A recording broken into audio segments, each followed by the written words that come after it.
اس نے یکے بعد دیگرے مختلف فرقوں کے اداروں سے شائع ہونے والے قرآن پاک کے نسخوں کو دیکھا۔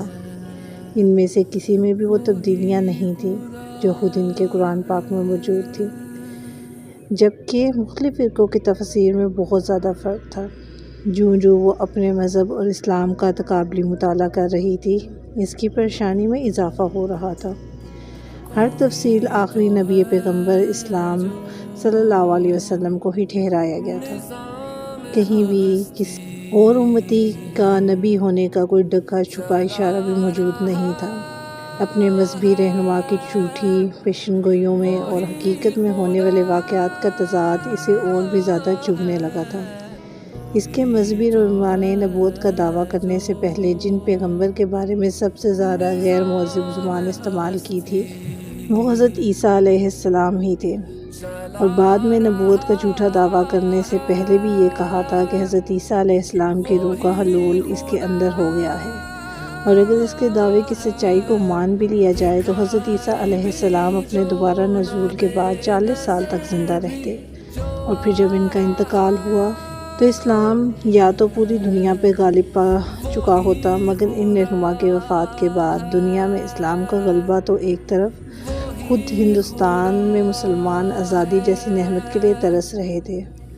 امامہ کو اپنے مذہبی رہنما کی گفتگو کے اس انداز پر بہت تعجب ہوتا جو اس نے اپنی مختلف کتابوں میں اپنے مخالفین یا دوسرے انبیاء کرام کے لیے اختیار کیا تھا۔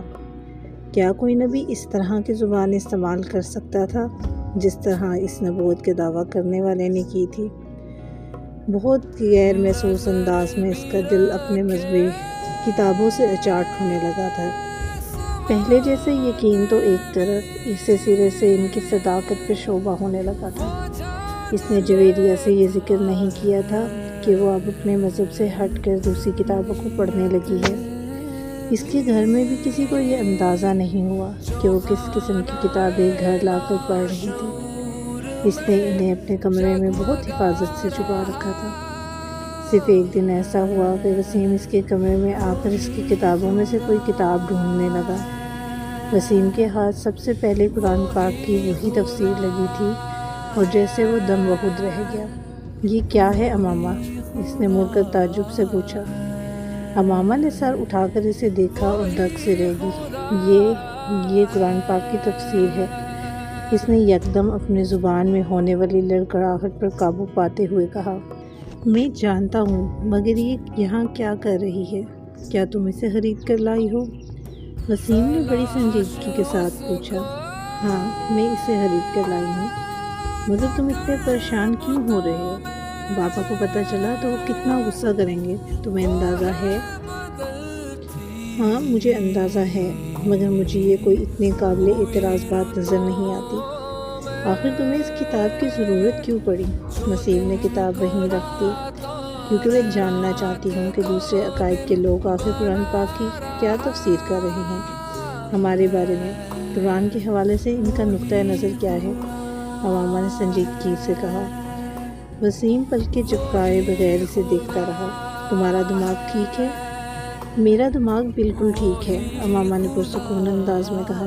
کیا برائی ہے اگر میں دوسرے مذاہب کے بارے میں جانوں اور ان کے قرآن پاک کی تفسیر پڑھوں؟ ہمیں اس کی ضرورت نہیں ہے، وسیم نے ناراضگی سے کہا۔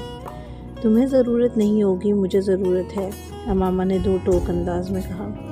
میں آنکھیں بند کر کے کسی بھی چیز پہ یقین کی قائل نہیں ہوں، اس نے واضح الفاظ میں کہا۔ تو یہ تفسیر پڑھ کر تمہارے شبہات دور ہو گئے ہیں؟ وسیم نے طنزیہ لہجے میں پوچھا۔ امامہ نے سر اٹھا کر اسے دیکھا۔ پہلے تو مجھے اپنے اعتقاد کے بارے میں شبہ نہیں تھا، اب ہے۔ وسیم اس کی بات پر بڑک اٹھا۔ دیکھا، اس طرح کی کتابیں پڑھنے سے یہی ہوتا ہے، اور میں اسی لیے تم سے کہہ رہا ہوں کہ تمہیں اس طرح کی کتابیں پڑھنے کی کوئی ضرورت نہیں ہے، ہمارے لیے ہماری اپنی کتابیں ہی کافی ہیں۔ میں نے اتنی تفاسیر دیکھی ہیں قرآن پاک کے، اتنے ترجمے دیکھے ہیں، حیرانی کی بات ہے وسیم، کہیں بھی ہمارے نبی کا ذکر نہیں ہے۔ ہر تفسیر میں احمد سے مراد محمد صلی اللہ علیہ وسلم کو ہی لیا گیا ہے، ہمارے نبی کو نہیں، اور اگر کہیں ہمارے نبی کا ذکر ہے تو وہ نبوت کے ایک جھوٹے دعوے دار کے طور پر، امامہ نے الجھے ہوئے انداز میں کہا۔ یہ لوگ ہمارے بارے میں ایسی باتیں نہیں کریں ہمارے نبی کی نبوت کو مان لیں گے تو ہمارا اور ان کا اختلاف ہی ختم ہو جائے گا۔ یہ کبھی اپنی تفسیر میں سچ نہیں شائع کریں گے۔ وسیم نے تلخی سے کہا، اور جو ہماری تفسیر ہیں، کیا ہم نے سچ لکھا ہے اس میں؟ کیا مطلب؟ وسیم چٹکا۔ ہمارے نبی دوسرے پیغمبروں کے بارے میں غلط زبان کیوں استعمال کرتے ہیں؟ وہ ان لوگوں کے بارے میں اپنی بات کرتے ہیں جو ان پر ایمان نہیں لائے۔ وسیم نے کہا، جو ایمان نہ لائے کیا اسے گالیاں دینی چاہیے؟ ہاں، غصے کا اظہار تو کسی نہ کسی صورت میں ہوتا ہے۔ وسیم نے کندھے جھٹکتے ہوئے کہا، غصے کا اظہار یا بے بسی کا؟ امامہ کے جملے پر وہ دم بخود اسے دیکھنے لگا۔ جب حضرت عیسیٰ علیہ السلام پر لوگ ایمان نہیں لائے تو انہوں نے لوگوں کو گالیاں تو نہیں دی۔ حضرت محمد صلی اللہ علیہ وسلم پر لوگ ایمان نہیں لائے تو انہوں نے بھی کسی کو گالیاں نہیں دی، بلکہ محمد صلی اللہ علیہ وسلم تو ان لوگوں کے لیے بھی دعا کرتے تھے جنہوں نے انہیں پتھر مارے۔ جو وحی قرآن پاک کی صورت میں حضرت محمد صلی اللہ علیہ وسلم پر نازل ہوئی ہے، اس میں کوئی گالی نہیں ملتی، اور جس مجموعے کو ہمارے نبی اپنے اوپر نازل شدہ صحیفہ کہتے ہیں، وہ گالیوں سے بھرا ہوا ہے۔ امامہ، ہر انسان کا مزاج دوسرے سے مختلف ہوتا ہے، ہر انسان الگ طرح سے ری ایکٹ کرتا ہے، وسیم نے تیزی سے کہا۔ امامہ نے قائل نہ ہونے والے انداز میں سر ہلایا۔ میں ہر انسان کی بات نہیں کر رہی، میں نبی کی بات کر رہی ہوں۔ جو شخص اپنے غصے پر قابو نہیں رکھ سکتا وہ نبوت کا دعویٰ کیسے کر سکتا ہے؟ جس شخص کی زبان سے گالیاں نکلتی ہوں، اس کی زبان سے حق و صداقت کی بات نکل سکتی ہے؟ وسیم، مجھے اپنے مذاہب اور عقیدے کے بارے میں الجھن سی ہے۔ وہ ایک لمحہ کے لیے رکی۔ میں اپنی تفسیر میں اگر کسی امتی نبی کا ذکر پایا ہے تو وہ حضرت عیسیٰ علیہ السلام ہے، اور میں نہیں سمجھتی کہ ہمارے نبی حضرت عیسیٰ علیہ السلام ہیں۔ نہیں، یہ وہ نہیں ہیں جن کے بارے میں قرآن پاک میں ذکر ہے۔ اس بار اس نے اپنے الفاظ کی خود ہی پرزور تردید کی۔ تم اب اپنی بکواس بند کر لو تو بہتر ہے، وسیم نے ترش لہجے میں کہا۔ کافی فضول باتیں کر چکی ہو تم۔ فضول باتیں؟ امامہ نے بے یقینی سے اسے دیکھا۔ تم کہہ رہے ہو میں فضول باتیں کر رہی ہوں؟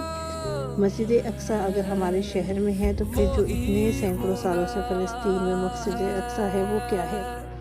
ایک نام کی دو مقدس جگہیں دنیا میں بنا کر خدا تو مسلمانوں کو کنفیوز نہیں کر سکتا۔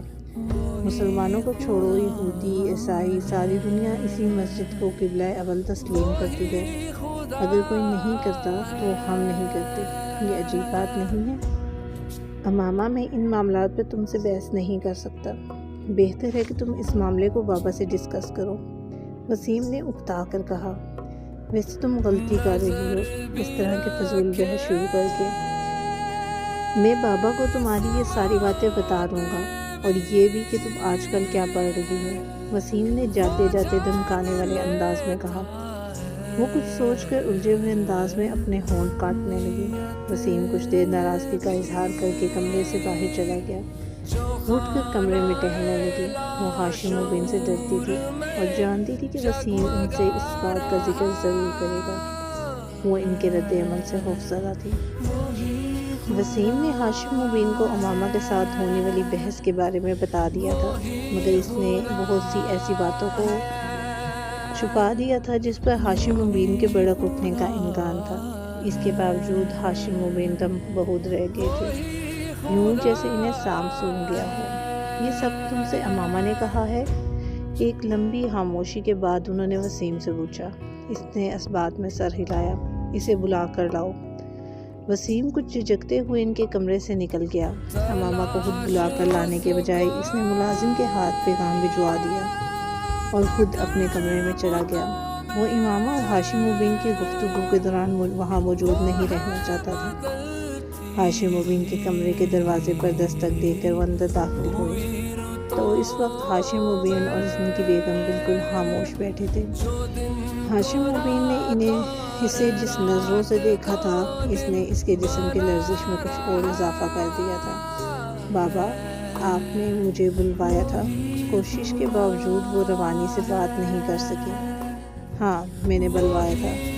وسیم سے کیا بکواس کی ہے تم نے؟ ہاشم مبین نے بلا تمہید بلند آواز میں اس سے پوچھا۔ وہ اپنے ہونٹوں پر زبان پھیر کر رہ گئی۔ کیا پوچھ رہا ہوں تم سے؟ وہ ایک بار پھر دھاڑے۔ شرم سے ڈوب مرنا چاہیے تمہیں، خود گناہ کرتی ہو، اپنے ساتھ بھی اور ہمیں بھی گناہ گار بناتی ہو۔ امامہ کی آنکھوں میں آنسو آ گئے۔ تمہیں اپنی اولاد کہتے ہوئے بھی مجھے شرم آ رہی ہے۔ کون سی کتابیں لائی ہوئی ہیں تم نے؟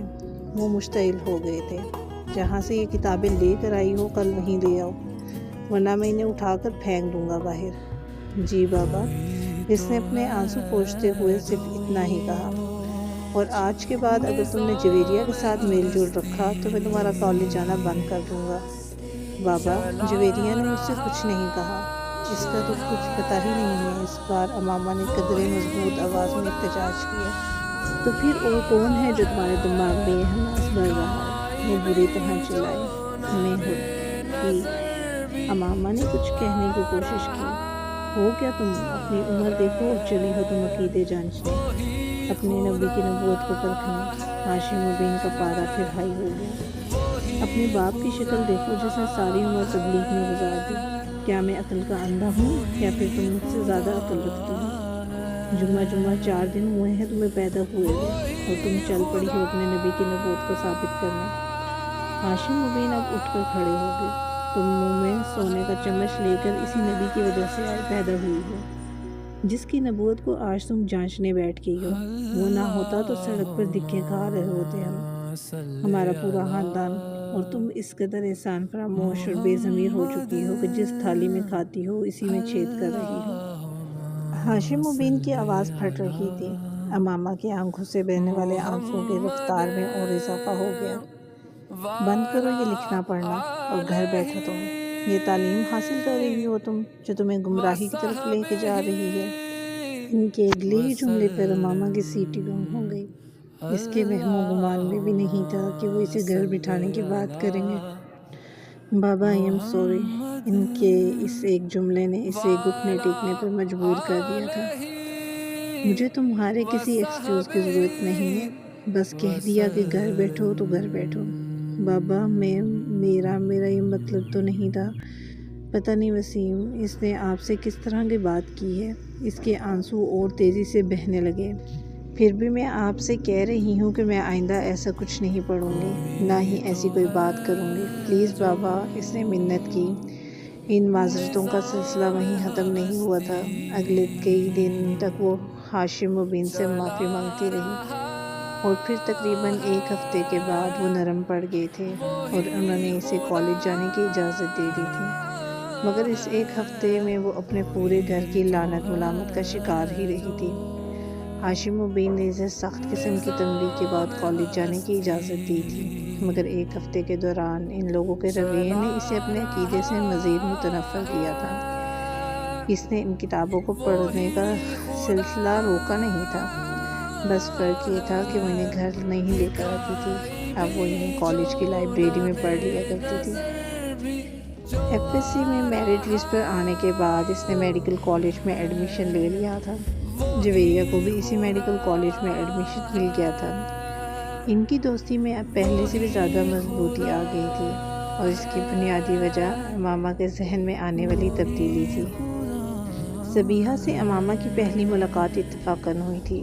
جویریہ کی ایک کزن صبیحہ کی کلاس فیلو تھی اور وہ اسی کے توسط سے امامہ کی اس سے شناسائی ہوئی۔ وہ ایک مذہبی جماعت کے اسٹوڈنٹ ونگ سے منسلک تھی اور ہفتے میں 1 بار وہ کلاس روم میں اسلام سے متعلق کسی نہ کسی ایک موضوع پر لیکچر دیا کرتی تھی۔ 40-50 کے لگ بھگ لڑکیاں اس لیکچر کو اٹینڈ کیا کرتی تھی۔ صبیحہ نے اس دن ان سے متعارف ہونے کے بعد انہیں بھی اس لیکچر کے لیے انوائٹ کیا۔ وہ چاروں وہاں موجود تھیں۔ میں تو ضرور آؤں گی، کم از کم میری شرکت کے بارے میں آپ تسلی رکھیں، جویریہ نے صبیحہ کی دعوت کا جواب میں کہا۔ میں کوشش کروں گی، وعدہ نہیں کر سکتی، رابعہ نے کچھ دبی ہوئی مسکراہٹ کے ساتھ کہا۔ میرا آنا ذرا مشکل ہے کیونکہ میں اس دن کچھ مصروف رہوں گی، زینب نے معذرت کرتے ہوئے کہا۔ صبیحہ مسکراتے ہوئے امامہ کو دیکھنے لگی جو اب تک خاموش تھی۔ امامہ کا رنگ کچھ فق ہو گیا۔ اور آپ آئیں گی؟ امامہ کی نظر جویریہ سے ملی جو اسے ہی دیکھ رہی تھی۔ ویسے اس بار کس موضوع پر بات کریں گی آپ؟ اس سے پہلے کہ امامہ کچھ کہتی جویریہ نے صبیحہ کی توجہ اپنی طرف مبذول کر لی۔ شاید اس نے دانستہ طور پر کیا تھا۔ اس بار اسراف کے بارے میں بات ہو گئی۔ اس کی ایک عادت کی وجہ سے ہمارا معاشرہ کتنی تیزی سے زوال پذیر ہو رہا ہے اور اس کے سبب کے لیے کیا کیا جا سکتا ہے، اسی موضوع پر گفتگو ہو گئی۔ سبیحہ نے جویریہ کو تفصیل سے بتایا۔ آپ نے بتایا نہیں ہے امامہ آپ آ رہی ہیں؟ جویریہ سے بات کرتے ہوئے سبیحہ ایک بار پھر امامہ کی طرف متوجہ ہوئی۔ امامہ کا رنگ ایک بار پھر بدلا۔ میں دیکھوں گی، اس نے جھجکتے ہوئے کہا۔ مجھے بہت خوشی ہوگی اگر جویریہ کے ساتھ آپ تینوں بھی آئیں۔ اپنے دین کی بنیادی تعلیمات کے بارے میں ہمیں روز نہیں تو کبھی کبھار کچھ علم حاصل کرنے کی کوشش کرنی چاہیے۔ صرف میں ہی لیکچر نہیں دیتی، ہم جتنے لوگ بھی اکٹھے ہوتے ہیں ان میں سے کوئی بھی اس موضوع پر گفتگو کرنے کے لیے آزاد ہوتا ہے جسے ہم منتخب کیا ہوتا ہے، اور اگر آپ میں سے بھی کوئی کسی خاص موضوع کے حوالے سے بات کرنا چاہتا ہے یا کچھ بتانا چاہے تو ہم لوگ اسے بھی ارینج کر سکتے ہیں۔ سبیحہ بڑی سہولت سے بات کر رہی تھی۔ پھر کچھ دیر بعد جویریہ اور اس کی کزن کے ہمراہ ان کے کمرے سے باہر چلی گئی۔ کوریڈور میں سبیحہ نے جویریہ سے کہا، آپ کم از کم امامہ کو تو ساتھ لے آئیں، مجھے لگا ہے کہ وہ آنا چاہ رہی ہے۔ اس کا عقیدہ بالکل الگ ہے، وہ کبھی بھی ایسی محفلوں میں شرکت نہیں کرے گی، جویریہ نے سنجیدگی سے اسے بتایا۔ سبیحہ کچھ حیران ہوئی۔ آپ کو چاہیے کہ آپ انہیں اسلام کا مطالعہ کرنے کی دعوت دیں، ہو سکتا ہے اس طرح وہ صحیح اور غلط کا فرق کر سکیں۔ سبیحہ نے چلتے ہوئے کہا، میں ایک بار ایسی کوشش کر چکی ہوں، وہ بہت ناراض ہو گئی تھی، اور میں نہیں چاہتی کہ ہم دونوں کی اتنی لمبی دوستی اس طرح ختم ہو۔ جویریہ نے کہا، اچھے دوست وہی ہوتے ہیں جو ایک دوسرے کو گمراہی سے بچائیں، اور آپ بھی فرض ہے کہ آپ بھی ایسا ہی کریں۔ سبیحہ نے کہا، وہ ٹھیک ہے مگر کوئی بات سننے پر بھی تیار ہو تو نا، تب بھی صحیح بات کہتے رہنا فرض ہے، ہو سکتا ہے کبھی دوسرا آپ کی بات پر غور کرنے پر مجبور ہو جائے۔ سبیحہ اپنی جگہ درست تھی، اس لیے وہ مسکرا کر رہ گئی۔ تم جاؤ گے اس کا لیکچر سننے؟ سبیحہ کے نکلنے کے بعد زینب نے رابعہ سے پوچھا۔ نہیں، میرا کوئی ارادہ نہیں ہے، میں ایسے لیکچر ہضم نہیں کر سکتی، رابعہ نے اپنی کتابیں اٹھاتے ہوئے لاپرواہی سے کہا۔ امامہ زینب اور جویریہ کے برعکس وہ قدرے آزاد خیال تھی اور زیادہ مذہبی رجحان بھی نہیں رکھتی تھی۔ ویسے میں نے سبیحہ کی خاصی تعریف سنی ہے، زینب نے رابعہ کی بات کے جواب میں کہا۔ ضرور سنی ہوگی، بولتی تو وہ بہت اچھا ہے، اور میں نے بھی تو یہی سنا ہے کہ اس کے والد بھی کسی مذہبی جماعت سے منسلک ہیں۔ ظاہر ہے پھر اثر تو ہوگا، رابعہ نے اس کی معلومات میں اضافہ کیا۔ امامہ ان سے کچھ دور ایک کونے میں اپنی کتابیں لیے بیٹھی بظاہر ان کا مطالعہ کرنے میں مصروف تھی، مگر ان دونوں کی گفتگو بھی ان تک پہنچ رہی تھی۔ اس نے شکر کیا کہ دونوں نے اس گفتگو میں سے گھسیٹنے کی کوشش نہیں کی۔ 3 دن کے بعد امامہ مقررہ وقت پر ان لوگوں سے کوئی بہانہ بنا کر لیکچر اٹینڈ کرنے چلی گئی۔ رابعہ، جویریہ اور زینب تینوں ہی اس لیکچر میں نہیں گئی تھی۔ پھر اس کا ارادہ بدل گیا۔ امامہ نے ان لوگوں کو نہیں بتایا کہ وہ سبیحہ کا لیکچر اٹینڈ کرنے جا رہی تھی۔ سبیحہ امامہ کو دیکھ کے کچھ حیران ہوئی تھی۔ مجھے بہت خوشی ہو رہی ہے آپ کو یہاں دیکھ کر، مجھے آپ کے آنے کی توقع نہ تھی، سبیحہ نے اس سے گرم جوشی سے ملتے ہوئے کہا۔ یہ پہلا قدم تھا اسلام کی جانب جو امامہ نے اٹھایا تھا۔ اس سارے عرصے میں اسلام کے بارے میں اتنی کتابیں، تفاسیر اور تراجم پڑھ چکی تھی کہ کم از کم وہ کسی بھی چیز سے ناواقف اور انجان نہیں تھی۔ اسراف کے بارے میں اسلامی اور قرآنی تعلیمات اور احکامات سے بھی وہ اچھی طرح واقف تھی، مگر اس کے باوجود سبیحہ کی دعوت کو رد کرنے کے بجائے قبول کر لینے میں اس کی پیش نظر صرف ایک ہی چیز تھی، وہ اپنے مذہب سے اسلام تک کا فاصلہ طے کرنا چاہتی تھی، جو اسے بہت مشکل لگتا تھا۔ اور پھر وہ صرف پہلا اور آخری لیکچر نہیں تھا، یہ کے بعد دیگرے وہ اس کا ہر لیکچر اٹینڈ کرتی رہی۔ وہی چیزیں جنہیں وہ کتابوں میں پڑھتی تھی اس کے منہ سے سن کر پر اثر ہو جاتی تھی۔ اس کی سبیحہ سے عقیدت میں اضافہ ہوتا جا رہا تھا۔ سبیحہ نے اسے یہ نہیں بتایا تھا کہ وہ اس کے عقیدے کے بارے میں جانتی تھی، مگر امامہ کو اس کے پاس آتے ہوئے 2 ماہ ہوئے تھے جب سبیحہ نے ختم نبوت پر ایک لیکچر دیا۔ قرآن پاک وہ کتاب ہے جو حضرت محمد صلی اللہ علیہ وسلم پر نازل ہوئی۔ سبیحہ نے اپنے لیکچر کا آغاز کیا اور قرآن پاک میں اللہ نبوت کا سلسلہ حضرت محمد صلی اللہ علیہ وسلم پر ختم کر دیتے ہیں۔ وہ کسی دوسرے نبی کی کوئی گنجائش باقی نہیں رکھتے۔ اگر کسی نبی یعنی حضرت عیسیٰ علیہ السلام کا دوبارہ نزول کا ذکر ہے تو وہ بھی ایک نئی نبی کی شکل میں نہیں ہے، بلکہ ایک ایسے نبی کا دوبارہ نزول ہے جس پر نبوت حضرت محمد صلی اللہ علیہ وسلم سے پہلے نازل کر دی گئی تھی، اور جن کا دوبارہ نزول ان کی اپنی امت کے لیے نہیں بلکہ حضرت محمد صلی اللہ علیہ وسلم کی امت کے لیے ہی ہوگا، اور آخری نبی حضرت محمد صلی اللہ علیہ وسلم ہی رہیں گے۔ کسی بھی آنے والے دور میں یا کسی بھی گزر جانے والے دور میں یہ رتبہ اور فضیلت کسی اور کو نہیں دی گئی۔ کیا یہ ممکن ہے کہ اللہ ایک پیغمبر کو یہ رتبہ اور درجہ عطا کرتا اور پھر اس سے چھین کر کسی دوسرے کو دے دیتا؟ قرآن پاک میں اللہ تعالیٰ فرماتا ہے، بات میں اللہ سے بڑھ کر سچا کون ہے؟ تو کیا یہ ممکن ہے کہ وہ اپنی بات کو خود ہی رد کر دیتا؟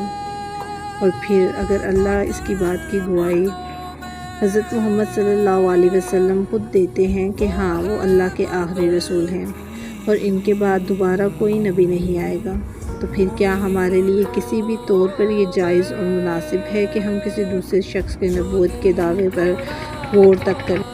انسان اللہ کی مخلوقات میں سے وہ واحد مخلوق ہے جسے عقل جیسی نعمت سے نوازا گیا، اور ایسی مخلوق ہے جو اسی عقل کو استعمال کر کے سوچنے پر آئے تو خود اللہ کے وجود کے لیے ثبوت کی تلاش شروع کر دیتی ہے، پھر اس سلسلے کو یہیں پر محدود نہیں رکھتی بلکہ اپنے پیغمبروں کی ذات تک دراز کر دیتی ہے، پہلے سے موجود پیغمبروں کی نبوت کے بارے میں سوال کرتی ہے، پھر انہیں پیغمبر مان لیتی ہے، اور اس کے بعد قرآن کے واضح احکامات کے بارے میں زمین پر مزید پیغمبروں کی تلاش شروع کر دیتی ہے، اور اس تلاش میں یہ بات فراموش کر دیتی ہے کہ نبی بنتا نہیں ہے، بنایا جاتا ہے، اسے مبعوث کیا جاتا ہے، اور ہم انسانی ایولیوشن کی ان آخری دہائیوں میں کھڑے ہیں جہاں مزید نبیوں کی آمد کا سلسلہ اس لیے ختم کر دیا گیا تھا کیونکہ انسان کے لیے ایک دین اور ایک نبی کا انتخاب کر لیا گیا تھا۔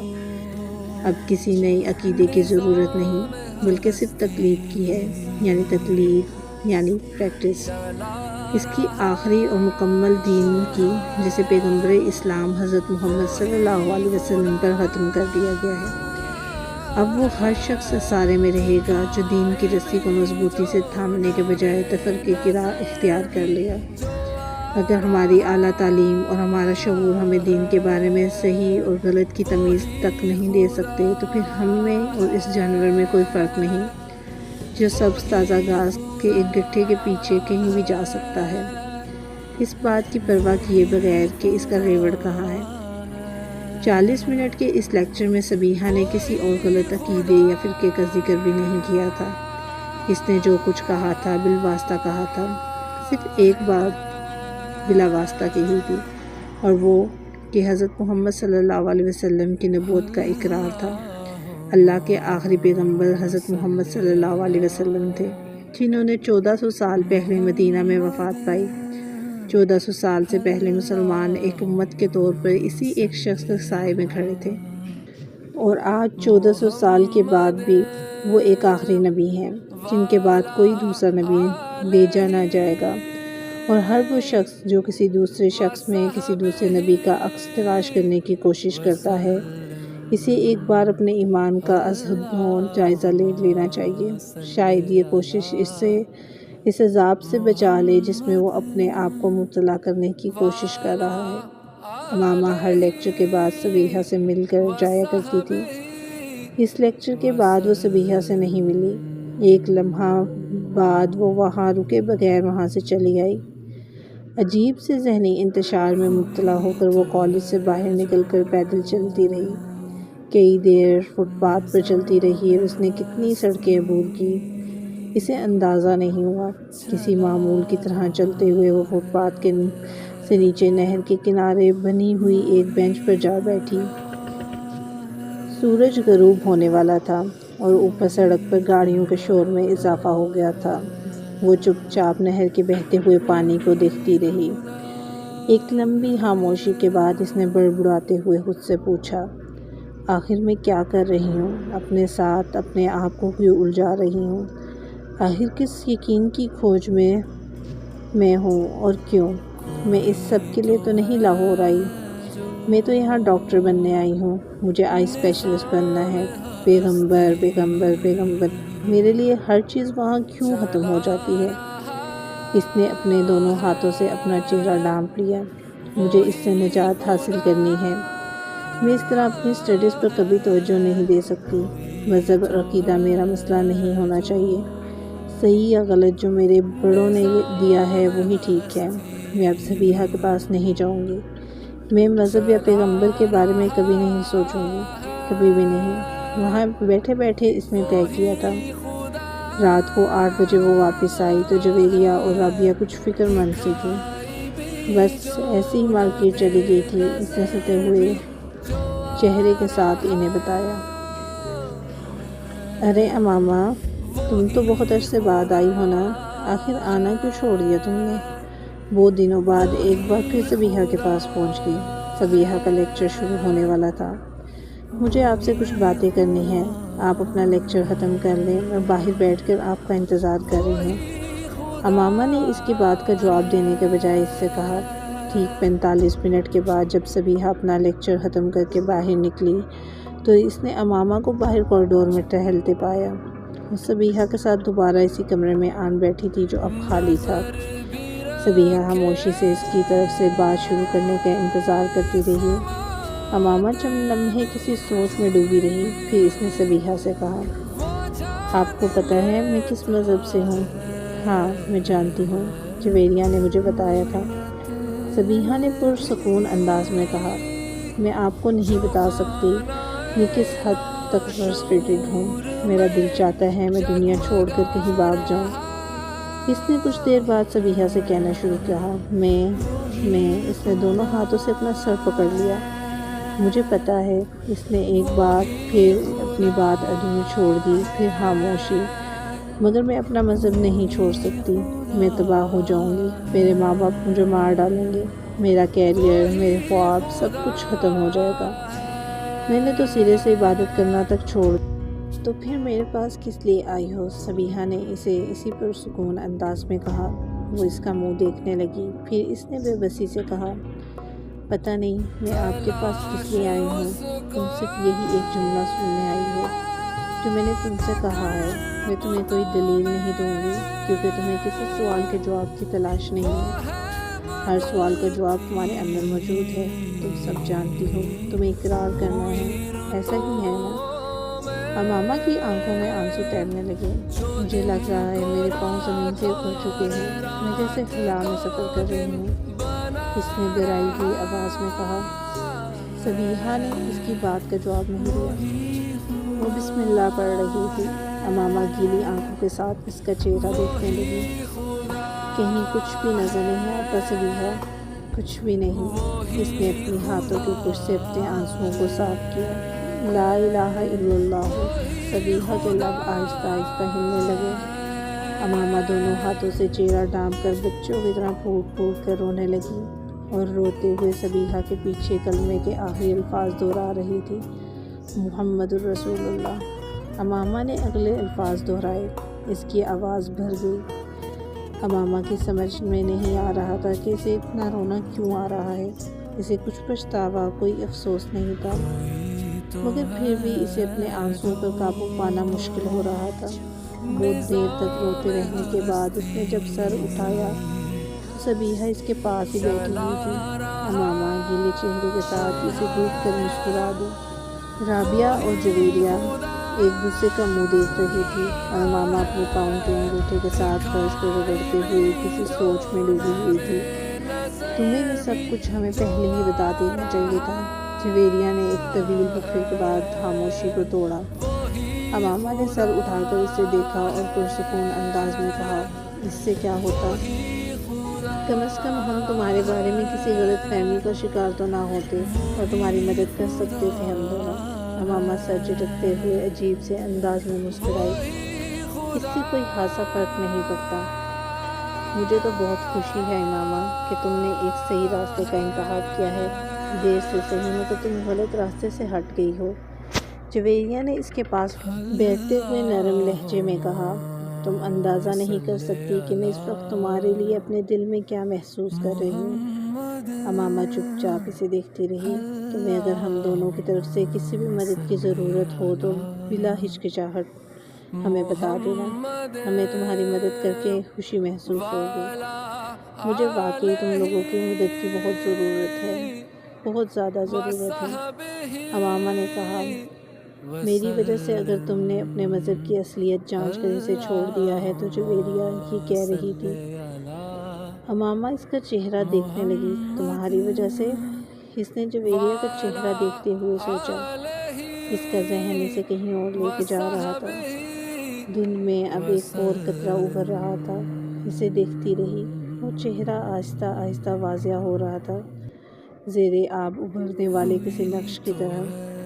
چہرہ اب واضح ہو گیا تھا۔ امامہ مسکرائی۔ وہ اس چہرے کو پہچان سکتی تھی۔ اس نے اس چہرے کو ہونٹوں کو ہلتے ہوئے دیکھا۔ آہستہ آہستہ وہ آواز سن سکتی تھی۔ وہ آواز سن رہی تھی۔ قطرہ مانگے جو تو اسے دریا دے دے، مجھ کو کچھ اور نہ دے، اپنی تمنا دے دے۔ میں صرف یہ چاہتی ہوں کہ تم لوگ کسی کو کچھ نہ بتاؤ، زینب کو بھی نہ۔ اپنے سر کو جھٹکتے ہوئے اس نے جویریہ اور رابعہ سے کہا تھا۔ ان دونوں نے اس بات میں سر ہلا دیا۔ کچھ نہیں مانگتا شاہوں سے یہ شیدا تیرا، اس کی دولت ہے فقط نقشے کف پا تیرا۔ پورے قد سے میں کھڑا ہوں تو ایک تیرا ہے کرم، مجھ کو جھکنے نہیں دیتا ہے سہارا تیرا۔ لوگ کہتے ہیں کہ سایہ تیرے پیکر کا نہ تھا، میں تو کہتا ہوں جہاں پر بھی ہے سایہ تیرا۔ امامہ کو میڈیکل کالج میں آئے چند روز ہوئے تھے جب ایک ویکینڈ پر اسلام آباد آنے کے بعد اس نے رات کو زینب کے گھر لاہور فون کیا تھا۔ بیٹا میں زینب کو بلاتی ہوں، تم ہولڈ رکھو۔ زینب کی امی فون رکھ کر چلی گئی۔ وہ ریسیور کان سے لگائے انتظار کرنے لگے۔ کچھ نہیں مانگتا ہوں شاہوں سے یہ شیدا تیرا، اس کی دولت ہے فقط نقشے کا پا تیرا۔ مردانہ آواز میں فون پر سنائی دینے والی وہ نعت امامہ نے پہلے بھی سنی تھی، مگر اس وقت جو کوئی بھی پڑھ رہا تھا وہ کمال جلسے سے پڑھ رہا تھا۔ پورے قد سے جو کھڑا ہوں تو یہ کرم ہے تیرا، مجھ کو جھکنے نہیں دیتا ہے سہارا تیرا۔ اسے اندازہ نہیں تھا کہ کسی مرد کی آواز اتنی خوبصورت ہو سکتی ہے، اس قدر خوبصورت کہ پوری دنیا اس آواز کی قید میں ہو۔ امامہ نے اپنا سانس روک لیا، یا شاید وہ سانس لینا بھول گئی۔ لوگ کہتے ہیں کہ سایہ تیرے پیکر کا نہ تھا، میں کہتا ہوں جہاں پر ہے سایہ تیرا۔ انسان کی زندگی میں کچھ ساعتیں بہت خاص ہوتی ہیں، شب قدر کی رات میں آنے والی اس خاص ساعت کی طرح جسے بہت سے لوگ گزر جانے دیتے ہیں۔ صرف چند لوگ اس ساعت کے انتظار میں ہاتھ اٹھائے اور جھولی پٹائے بیٹھے ہوتے ہیں۔ اس ساعت کے انتظار میں جو چلتے پانی کو روک دے اور رکے ہوئے پانی کو رواں کر دے، جو دل سے نکلنے والی دعا کو لبوں تک آنے سے پہلے مقرر بنا دے۔ امامہ ہاشم کی زندگی میں وہ حادثہ شب قدر کی کسی رات کو نہیں آئی تھی، نہ اس نے اس حادثات کے لیے ہاتھ اٹھائے تھے، نہ جھولی پھیلائی تھی۔ پھر بھی اس نے زمین و آسمان کی گردش کو کچھ دیر تھمتے دیکھا تھا، پوری کائنات کو ایک گنبد پہ در میں بدلتے دیکھا تھا، جس کے اندر بس ایک ہی آواز گونج رہی تھی، دستگیری میری تنہائی کی تو نے ہی تو کی، میں تو مر جاتا اگر ساتھ نہ ہوتا تیرا۔ وہ اندھیروں سے بھی دزدانہ گزر جاتے ہیں جن کے ماتھے پہ چمکتا ہے ستارہ تیرا۔ آواز بہت صاف اور واضح تھی۔ امامہ بت کی طرح ریسیور ہاتھ پہ لیے بیٹھی رہی۔ ہیلو امامہ۔ دوسری جانب سے زینب کی آواز گونجی اور وہ آواز میں گم ہو گئی۔ چند لمحوں کے لیے زمین میں کی رکی ہوئی گردش دوبارہ بحال ہو گئی۔ ہیلو امامہ، آواز سن رہی ہوں میری؟ وہ ایک جھٹکے سے ہوش کی دنیا میں آئی۔ ہاں میں سن رہی ہوں۔ میں نے سوچا لائن کٹ گئی۔ دوسری طرف سے زینب نے کچھ مطمئن ہوتے ہوئے کہا۔ امامہ اگلے چند منٹ اس سے بات کرتی رہی، مگر اس کا دل و دماغ کہیں اور تھا۔ جلال الدین انصر زینب کا بڑا بھائی تھا اور امامہ غائبانہ طور پر اس سے واقف تھی۔ زینب اس کی کلاس فیلو تھی اور اس سے ماما کا تعارف وہیں میڈیکل کالج میں ہوا تھا۔ چند ماہ میں ہی یہ تعارف خاصی دوستی میں بدل گیا۔ اس تعارف میں اسے پتہ چلا کہ وہ لوگ 4 بہن بھائی تھے۔ جلال سب سے بڑا تھا اور ہاؤس جاب کر رہا تھا۔ زینب کے والد وابٹا میں انجینئر تھے اور ان کا گھرانہ کافی مذہبی تھا۔ اسلام آباد سے واپسی پر اس نے زینب سے نعت پڑھنے والے اس شخص کے بارے میں پوچھا۔ زینب، اس رات میں نے تمہیں فون کیا تو کوئی نعت پڑھ رہا تھا، وہ کون تھا؟ اس نے اپنے لہجے کو حتی الامکان نارمل رکھتے ہوئے کہا، وہ جلال بھائی تھے۔ ایک مقابلے میں حصہ لینے کے لیے وہ نعت یاد کر رہے تھے۔ فون کوریڈور میں ہے اور ان کے کمرے کا دروازہ کھلا تھا، اس لیے آواز تم تک پہنچ گئی۔ زینب نے تفصیل سے بتایا۔ بہت اچھی آواز ہے ان کی۔ ہاں، آواز تو بہت اچھی ہے ان کی۔ قیرت تو نعت سے بھی زیادہ خوبصورت کرتے ہیں۔ بہت سے مقابلوں میں انعام بھی لے چکے ہیں۔ ابھی بھی کالج میں ایک مقابلہ ہونے والا ہے، تم اس میں انہیں سننا۔ زینب تب یہ نہیں جانتی تھی کہ امامہ کس مذہب کی تھی۔ وہ جس طرح پردے کا خیال رکھتی تھی، زینب کا خیال تھا کہ وہ کسی مذہبی گھرانے سے تعلق رکھتی ہے۔ خود زینب بھی خاصے مذہبی گھرانے سے تعلق رکھتی تھی اور چادر اوڑھا کرتی تھی۔ 2-3 دن بعد امامہ جلال انصر کی نعت سننے کے لیے اپنی فرینڈز کو بتائے بغیر کلاسز بنک کر کے نعتوں کے اس مقابلے میں چلی گئی تھی۔ جلال انصر کو اس دن اس نے پہلی بار دیکھا تھا۔ کمپیر نے جلال انصر کا نام پکارا اور امامہ نے تیز ہوتی ہوئی دھڑکنوں کے ساتھ زینب سے مشابہت رکھنے والے عام سی شکل و صورت اور داڑھی والے اس 24-25 سالہ لڑکے کو سٹیج پہ چڑھتے دیکھا۔ اسٹیج پر سیڑھیاں چڑھنے سے لے کر روسٹم کے پیچھے آ کر کھڑے ہونے تک امامہ نے ایک بار پھر اپنی نظر جلال انصر کے چہرے سے نہیں ہٹائی تھی۔ اس نے اسے سینے پر ہاتھ باندھتے اور آنکھیں بند کرتے دیکھا۔ کچھ نہیں مانگتا شاہوں سے یہ شیرہ تیرا، اس کی دولت ہے فقط نقشے کفِ پا تیرا۔ امامہ کو اپنے پورے وجود میں ایک لہر سی دوڑتی محسوس ہوئی۔ ہال میں مکمل خاموشی تھی اور صرف اس کی خوبصورت آواز گونج رہی تھی، جو کسی سحر زدہ معمول کی طرح بیٹھی اسے سنتی رہی۔ اس نے کب نعت ختم کی، کب وہ سٹیج سے اتر کر واپس ہوا، مقابلے کا نتیجہ کیا نکلا، اس کے بعد کس نے نعت پڑھی، کس وقت سارے اسٹوڈنٹس وہاں سے گئے اور کس وقت ہال خالی ہو گیا، امامہ کو پتہ نہیں چلا۔ بہت دیر کے بعد اسے یکدم ہوش آیا۔ اس وقت اپنے ارد گرد دیکھنے پر اسے احساس ہوا کہ وہ ہال میں اکیلی بیٹھی تھی۔ میں نے کل تمہارے بھائی کو نعت پڑھتے ہوئے سنا، امامہ نے اگلے دن زینب کو بتایا۔ اچھا، انہیں پہلا انعام ملا ہے، زینب نے اس کی بات پر مسکراتے ہوئے کہا۔ بہت خوبصورت نعت پڑھی تھی انہوں نے۔ کچھ دیر کی خاموشی کے بعد امامہ نے پھر اس موضوع پر بات شروع کی۔